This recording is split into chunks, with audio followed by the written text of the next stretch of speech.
পুঁইশাক দিয়ে কচুরমুখির সাদামাটা নিরামিষ রেসিপি নিয়ে চলে আসলাম।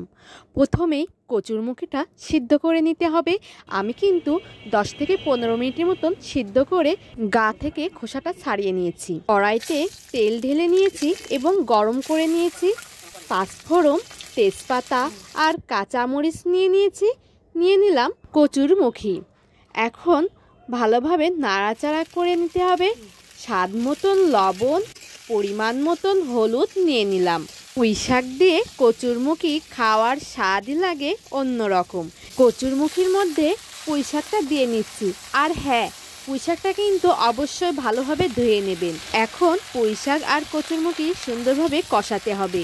আর এই পুঁইশাকটা কিন্তু আমাদের গাছে, আমাদের পুঁইশাকের গাছও আছে। আর কার বাড়ি পুঁইশাকের গাছ আছে জানাবেন কিন্তু। 5 থেকে 10 মিনিটের মতন ঢাকনা দিয়ে ঢেকে দিয়েছি সিদ্ধ করার জন্য। সিদ্ধ হয়ে গিয়েছে 5 থেকে 10 মিনিট পরে আবার ঢাকনা তুলে একটু নাড়াচাড়া করে জল ঢেলে নিলাম। যখন দেখবেন পুঁইশাকটা একটু নরম হয়ে গেছে তখন ভাবতে হবে যে সিদ্ধ হয়ে গেছে। তারপরে জলটা দিয়ে নেবেন। জল দেওয়ার পরে আবারও ঢাকনা দিয়ে 10 মিনিটের মতন ঢেকে দিয়েছিলাম। 10 মিনিট পরে আবার ফেরত এসেছি। এসে নাড়াচাড়া করে অবশ্যই কিন্তু সর্ষে বাটাটা দিতে হবে। এইখানে কালো সর্ষে বাটাটা দিয়েছি। কার কার পুঁইশাক আর কচুরমুখি তরকারিটি ভালো লেগেছে অবশ্যই জানাবেন। টাটা।